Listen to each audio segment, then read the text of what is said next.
Bismillahirrahmanirrahim. Alhamdulillahirabbil alamin. Wassalatu wassalamu ala asyrafil anbiya'i wal mursalin wa ala alihi wa sahbihi ajma'in. Qala rabbi shrah li sadri wa yassir li amri wahlul 'uqdatam min lisani yafqahu qawli, amma ba'd. Alhamdulillah, segala puji bagi Allah.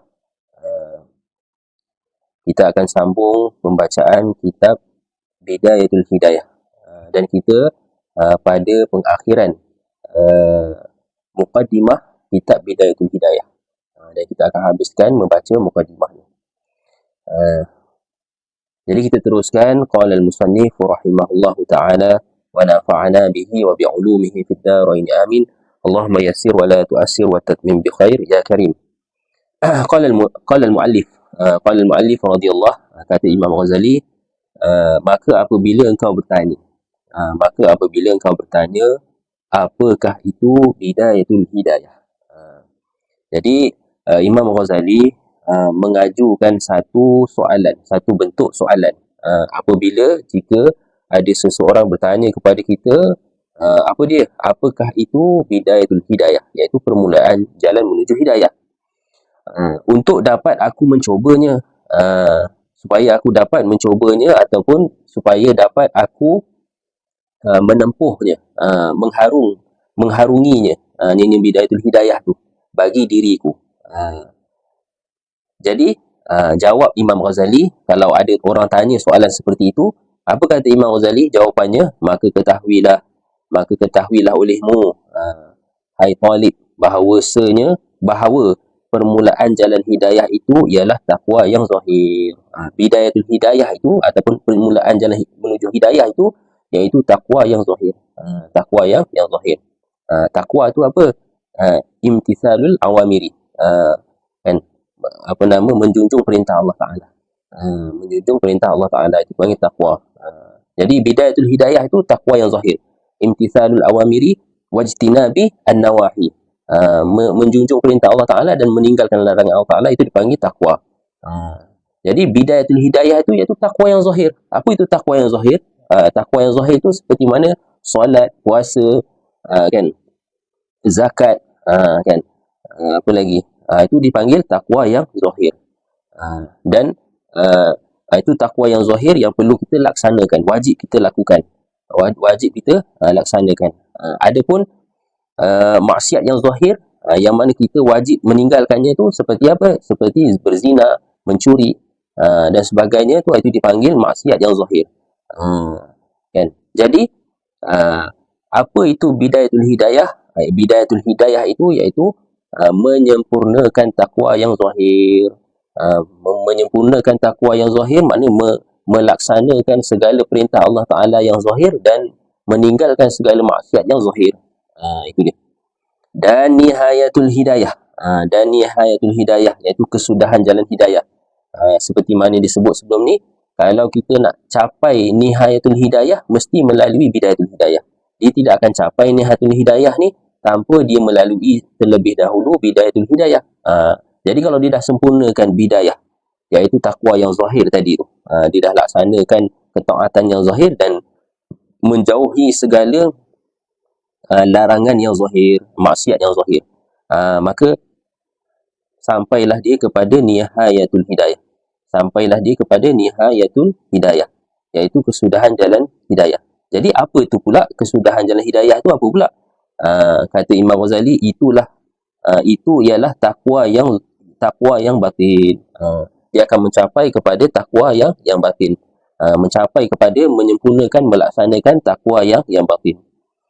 Takwa yang batin ni maknanya dia melaksanakan ketaatan yang batin dan menjauhkan maksiat yang batin. Apa kan perintah yang batin, ataupun takwa yang batin tu seperti sabar, syukur, tawakul, kan, redha, itu dipanggil takwa yang batin. Adapun maksiat yang batin yang perlu dijauhi pula seperti riya, ujub, sum'ah, kibir dan sebagainya, wajib kita tinggalkan. Jadi itu takwa, itulah dipanggil Bidayatul Hidayah dan Nihayatul Hidayah. Kan, Bidayatul Hidayah mewakili takwa yang zahir. Adapun Nihayatul Hidayah mewakili akan takwa yang batin. Dan sambung lagi kata Imam Ghazali rahimahullah, katanya dan syurga itu tidak akan dicapai, syurga itu kecuali dengan takwa. Takwa lah satu-satunya yang mencapaikan kita kepada syurga. Kan tak ada jalan lain lah maknanya, kan, takwa. Sebab itulah disebut dalam Quran, wa tazawwadu fa inna khairaz zadi taqwa. Carilah bekal sesungguhnya, maka sesungguhnya sebaik-baik bekal itu adalah takwa. Maknanya bekal kita nak menuju akhirat. Kan, kita bawa ketakwaan kita. Dan kata Imam Ghazali lagi, dan tidak ada petunjuk, tidak akan memperolehi oleh seseorang itu akan petunjuk kecuali bagi orang yang menyediakan dirinya seorang tu untuk bertakwa. Kan, jadi petunjuk tu bagi orang yang menyediakan diri dia untuk bertakwa, barulah datangnya petunjuk daripada Allah Ta'ala. Kemudian kata Imam Ghazali lagi, dan takwa itu terbahagi kepada dua. Takwa ni seperti mana yang saya sebut tadi tu, takwa itu terbahagi kepada dua, imtithalul awamiri dan wajtinabi an-nawahi. Kan, pertama tu menjunjung segala perintah Allah Ta'ala, yakni melaksanakan ketaatan. Kedua, menjauhi segala larangan Allah Ta'ala, yakni meninggalkan kemaksiatan.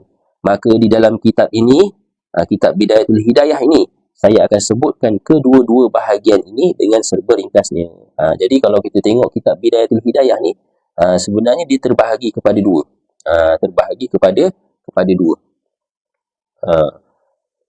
Bahagian yang pertama menceritakan tentang adab-adab menjunjung segala perintah Allah Ta'ala. Apa adab-adab kita untuk menjunjung segala perintah Allah Ta'ala.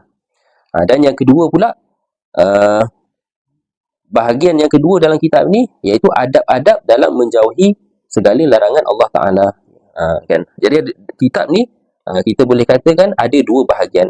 Selain daripada mukadimah, selepas daripada mukadimah tu, bahagian pertama menjunjung perintah Allah Ta'ala, adab-adab menjunjung perintah.